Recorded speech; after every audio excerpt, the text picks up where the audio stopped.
Yeah, my name is Rafi Ahmed. I will be dealing with your culture part and history. Along with me, there is also Jaisima and also current affairs, SS, and all this stuff. Okay. Coming back to the point, how many units we have in your GS 4 papers apart from your essay? The syllabus is given. So how many units you have? If you number the units, normally UPSC has not numbered. How many units you have?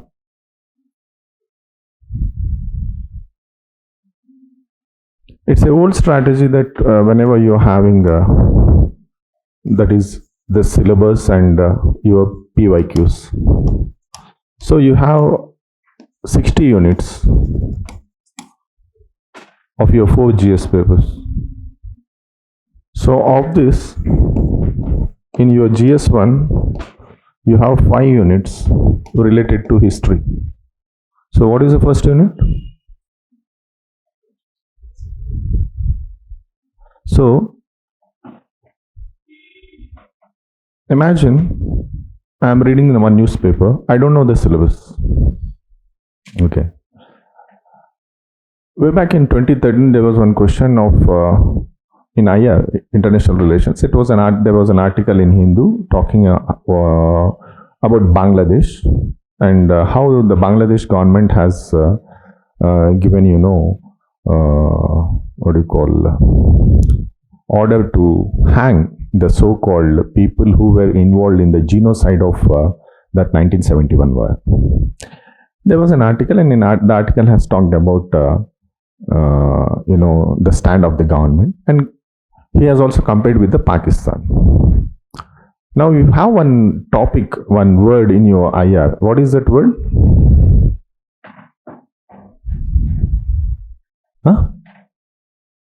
Effects of policies of your other countries. If the syllabus is not in my head, do you think I will read that article? No. So my eyes will not recognize what my mind doesn't know. I will just bypass it. And there was a question on it. It was on the right side of your editorial. After editorial, you have one page. There it was. The article was there. So the first point, what you should do is, you should know each and every word of these 60 units. Then you should develop the capacity to write at least 10 to 15 lines on each word explicitly mentioned in the syllabus. Then comes implicit. Then comes how you are going to coordinate with your link with your current affairs. Right. So you have 5 units. First one is Indian culture. You have art, literature, and architecture. Art, literature, architecture. Now many people, they forget this because he didn't go with the syllabus. Okay, and there was a question on influence of literature. Right. So these are the 3 keywords. As my friend was talking about Santosh Ratnam, what is the demand of the question? There is keyword, there is also sub keywords. In the same way, your syllabus. Then after this Indian culture, what do you have? I talked about 5 units. Yes, modern India. Now here you should also see he has given ancient to modern times. Ancient to modern times. That means there is one geo-heritage bill which is in news, which is talking about geo-heritage sites, relics. Now if I miss this one, your syllabus talks this. Normally when we see culture, we think it is only about ancient Buddhism, Jainism, but he's talking about ancient to modern times. That means, now you don't know this, you have missed this in the syllabus. Then you see the question in the paper. How come examiner is asking geo-heritage with this fellow? Huh? UPSC is unpredictable, and lot of issues. So, ancient to modern times, then your modern India, then there is something called freedom struggle in between, my dear. Freedom struggle, then post India, then world history. Yes. Now, this is your syllabus. Again, there are a lot of points in it, as I told you. So, how many of you know that there is in the syllabus this word called as ancient to modern times before coming to the class? Because you don't bother Indian culture, it's a culture, it's old. Okay. So, if you see the number of the marks, what we have seen, so it's for example in 2020 you had 6 questions, 2021 you had 7, then again 2022 you had 6. If you see, the examiner didn't touch any question from world history in last 3 years. Just now we have seen 5 components. So examiner didn't touch world history. Okay. For that matter, he even didn't touch post-independence. One question which he has asked in 2022 is interlinking the little part, like political and administrative reorganization of states and territories. It's an ongoing process since mid 18th century. So it is part of your, and part of your, that is one question. So 3 questions for your 10 markers, 3 questions for your 15 markers. So that goes to 45 plus. So you'll be having around 75 to 90 marks. So minimum 75, maximum 90. Okay. Now, recently, if you remember, India had hosted a 2-day global Buddhist summit in New Delhi. Can you tell me the date? April 20 and 21. Right? That was in current affairs. Okay. Now let us just write a question on this.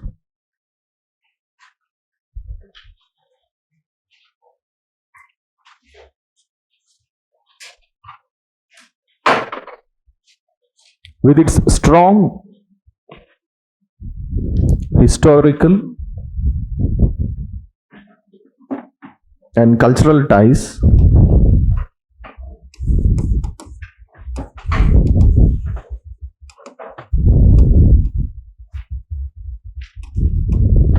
with its strong historical and cultural ties to Buddhism, India can play a lead role in shaping the discourse around Buddhist issues. With its strong historical and cultural ties to Buddhism, India can play a lead role in shaping the discourse again around Buddhist issues. Okay, the key word here is elaborate.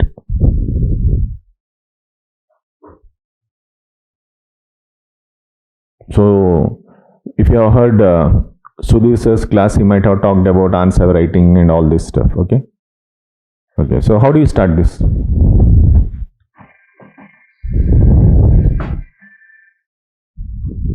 This is part of your first unit, right? So, the question is, there was one summit. Okay. So, the question has, the examiner has got a thought to give a question. Okay. Now, how to handle? First, we know there should be one common introduction. Okay. So, what is that here we are having? We are having 2 parts of the question. The first thing, when you see the question, you have to see how many parts. How many parts you have? First thing you have to talk about is what are the strong historical and cultural ties to the Buddhism which India is having, and secondly, what is how India can role of India in shaping this Buddhism or the Buddhist discourse around the Buddhist issues. So there are 2 parts of this question. So let us address the first part. So in the context, you talk about with the current affairs itself. Okay, so that the examiner will be impressed. So India has hosted a 2-day summit, that is 2-day Global Buddhist Summit in New Delhi, recently organized by the Ministry of Culture in collaboration with your International Buddhist Confederation. That should be your intro. Then take one subheading. The subheading is, what is that? Our first part of the question. Don't write introduction to not beyond 3 to 4 lines. Okay. Whenever you are writing points, point is nothing but 1 point, or max it should go beyond 2 lines. Okay. You might have a lot of content. Nowadays there is an era of content terrorism. So content, you may have a lot of content. So in this content terrorism, you are attacked with a lot of contents. Okay, you have many websites, many institutes, which will be this one. Okay, what you need is what I can write. Okay, so it's always, the old school of thought is, rather than never have this PDFs concept, have only the handwritten notes, because that is easy for you to revise. You may be having GBs and GBs of this, what is this called, content, but that content, can you write in exam? No. And always have a habit of preparing a notes on the things which you don't know, or the things which you can't address. Okay. Coming to this first part, that is India's historical and cultural connection to Buddhism. This is the subheading. Now we are going to use 5 keywords here. What are the 5 keywords? Yes, origin of Buddhism. It is related to India. Next. Huh? Yeah. Now you should know what I should write in this answer for these 250 words.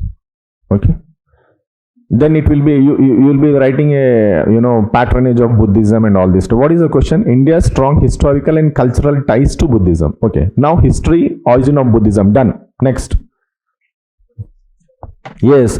Next is global spreading of Buddhism. Next keyword is global spreading of Buddhism. That is, Indian scholars and priests, they have traveled abroad and spread Buddhism in Tibet, China, Japan and Southeast Asia.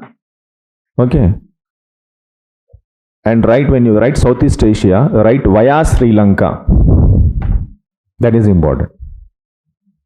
Okay. That shows that this person is having the art of crafting an answer. Southeast Asia via Sri Lanka. Next, influence in art and culture. Third subheading. Then again you are talking Buddhist sites. We have many Buddhist sites. When you are talking of influence in art and culture, we can talk about, just write about 3 lions of Ashoka pillars. That is enough. Because it is our national emblem. Next, Buddhist sites. You can talk about Bodh Gaya, Sarnath and Nalanda. Then, link with Tibetan Buddhism. Link with Tibetan Buddhism. How? So India has got an image that it is a protector of the persecuted, the Tibetan Buddhist, with the presence of the Dalai Lama, having his, Tibetan parliament in exile in the city of your, what is the city? Huh? Dharamshala or Dharmashala? Huh? Dharmashala. Never do this mistake. That means that there is no coordination between your eye and brain. It is not Dharmashala, it is Dharamshala. This mistake may cost you half mark. Okay. Next. What is the second part of the question? India can play a lead role in shaping the discourse around Buddhist issues. So, role of India in shaping Buddhism. The first keyword here is Buddha was the first diplomat of peace. You can write, this is a keyword. Always have a notes of gist with keywords, subheadings and sub keywords. Don't have any sentences, because you cannot revise.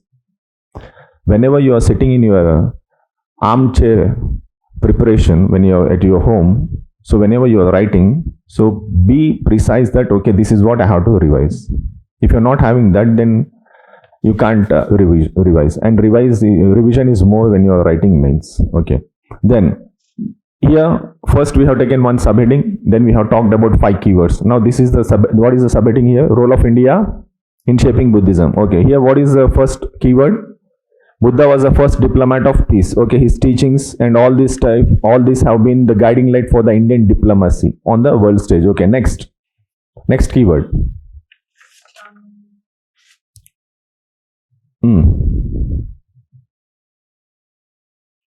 See the part of the question. That is more important. You may know many things on Buddhism, but see the question. What is the question? Shaping lead role. How India can shape. Okay. For example, just now we have talked about this one. Now go to the population. 97% of global Buddhist population is in Asia.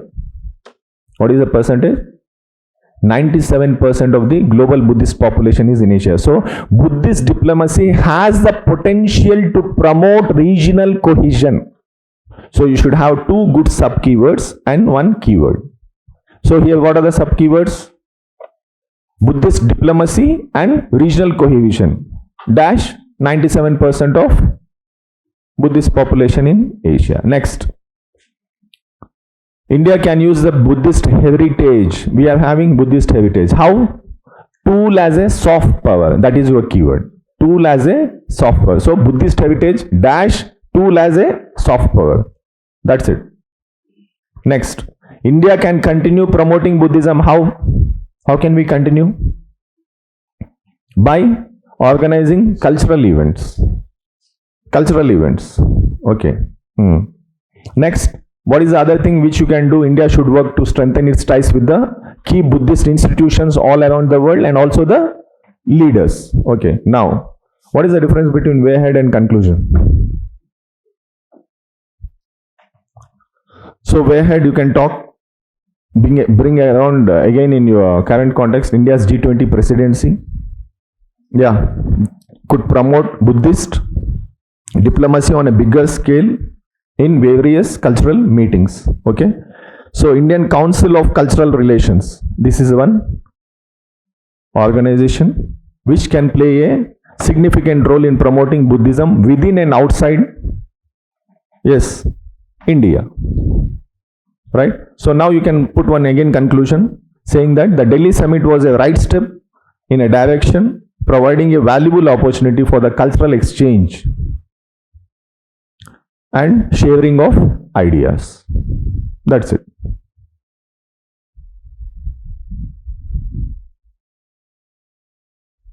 Okay. Where do you find this answer?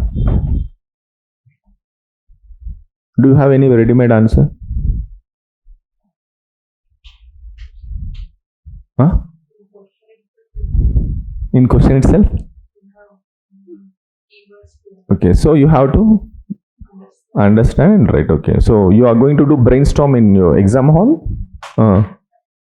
Practice. Okay, that's the reason why we are having your practice, that is prelims and mains test series. Okay, and now if you have seen every religion, especially Buddhism and Jainism, they talk about they just don't talk about belief, they just don't talk about truth, they always attach something before it. For example, in case of your Jainism, right knowledge, right faith, right?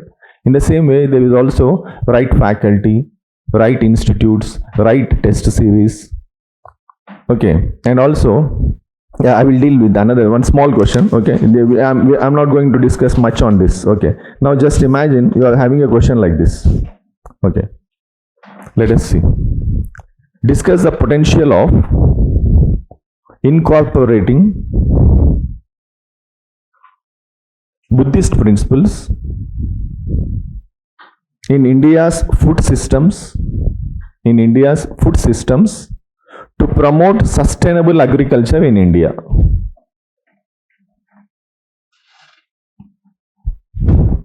Discuss the potential of incorporating Buddhist principles in India's food systems to promote sustainable agriculture in India.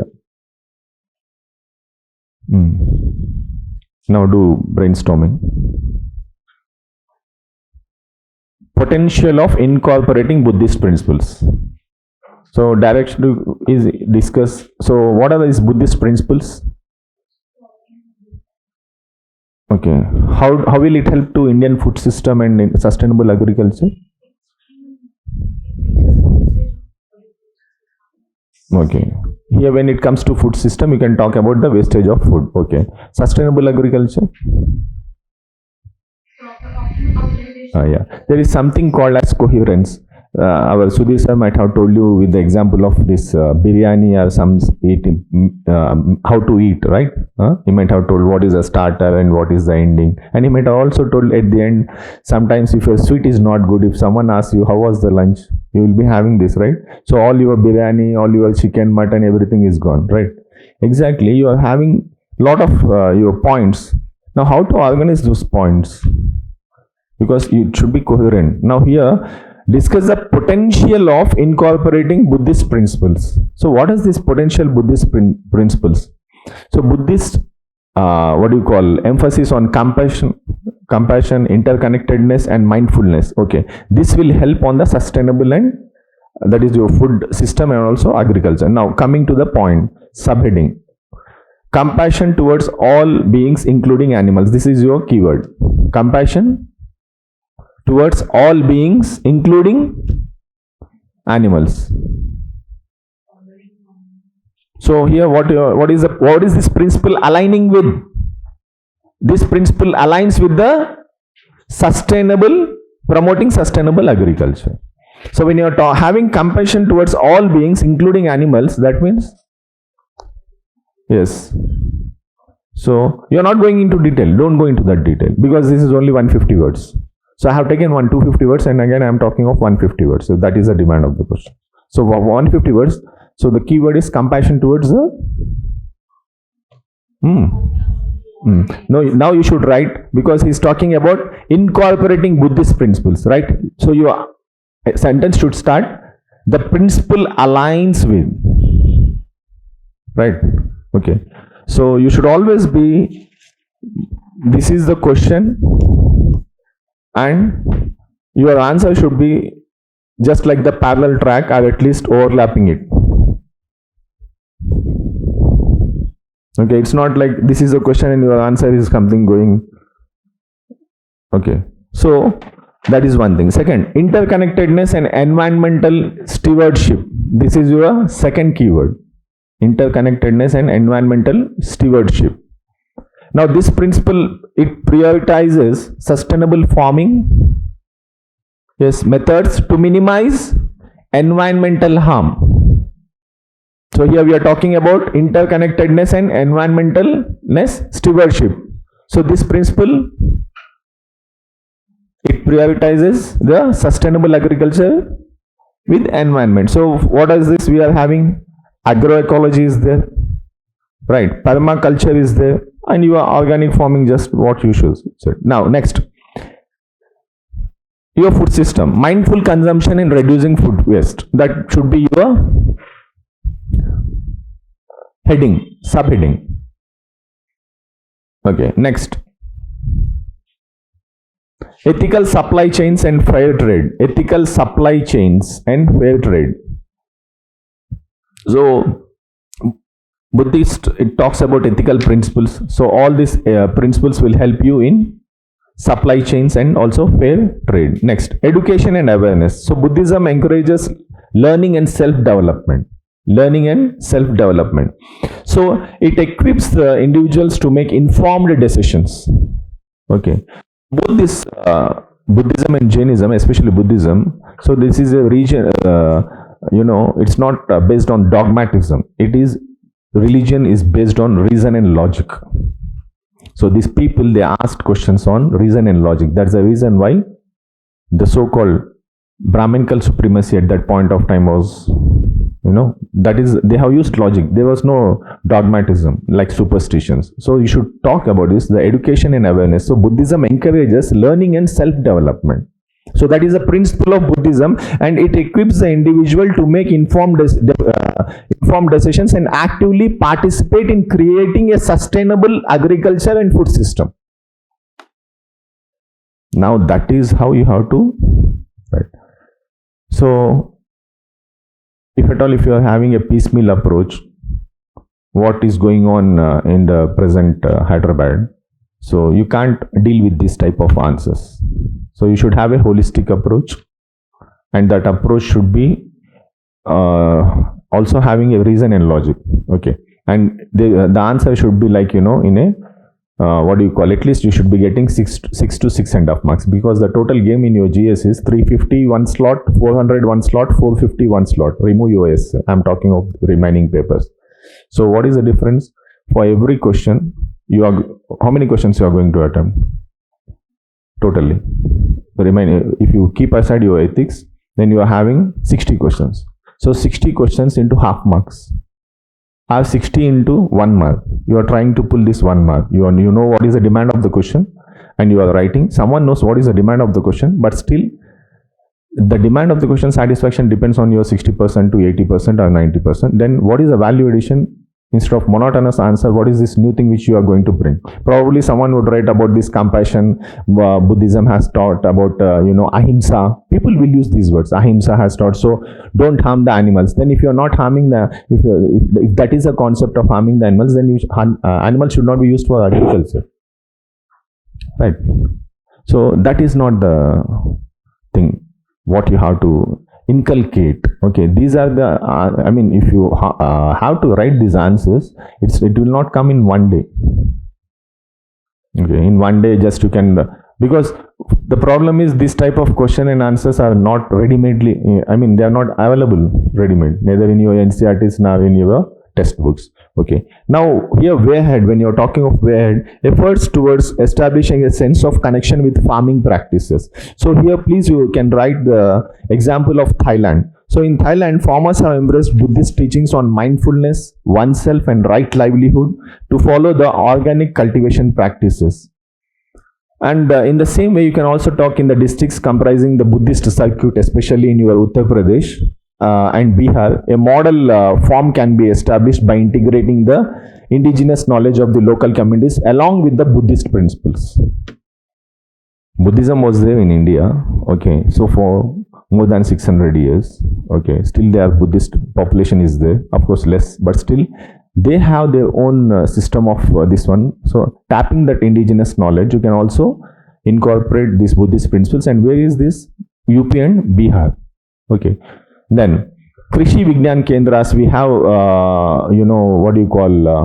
which play a crucial role in creating awareness about the philosophical and indigenous practices among the farmers. So you should not only talk about indigenous practices, but also the philosophical and indigenous practices. Now you can also talk about what are the government of India is doing, promoting your organic, this one. Just one, you can just mention Paramparagat Krishi Vikas Yojana, steps towards this.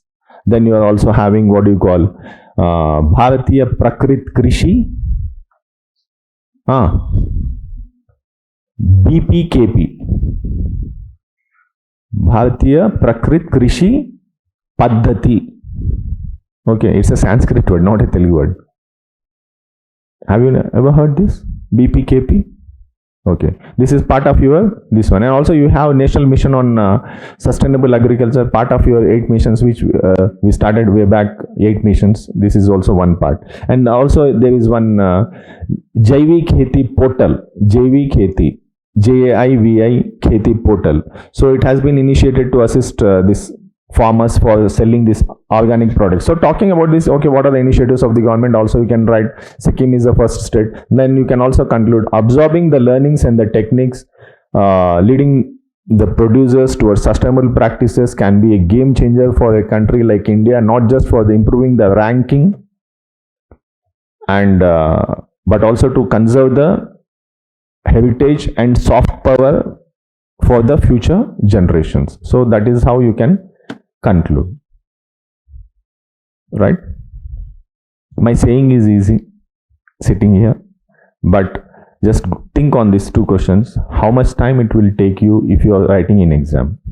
And when you are using right words, right subheadings, okay, please attach, there is not just hard work, there is right hard work. Someone is in the central India and someone is asking, I have to go to Jammu and Kashmir, and a person there, he is directing, okay, walk towards south this direction and you will reach Jammu and Kashmir. Will that fellow reach ever Jammu and Kashmir in his lifetime?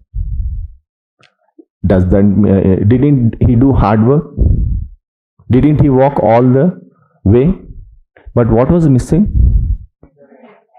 There was hard work, but the missing element was right hard work. So always you should have right people to to guide, and right mentors to guide, and hand-holding approach is important, and piecemeal approach doesn't suit this need of this examination. No, even your APPSC, TSPS are also, they are also now they have crossed the, I mean, they have raised their bar, and they are up to your UPSC now, seeing the last UPSC paper. Okay, so you can't expect, okay, some notes will do. Okay, this is the cultivation of habit, how you have to think, how you have to ponder, and how you have to construct an answer, which over a period of time you can get it, because there is no guarantee that, okay, whatever is taught in your classroom should be there. Is it your something like the question paper is prepared from your class textbook or notes? No, right? Okay.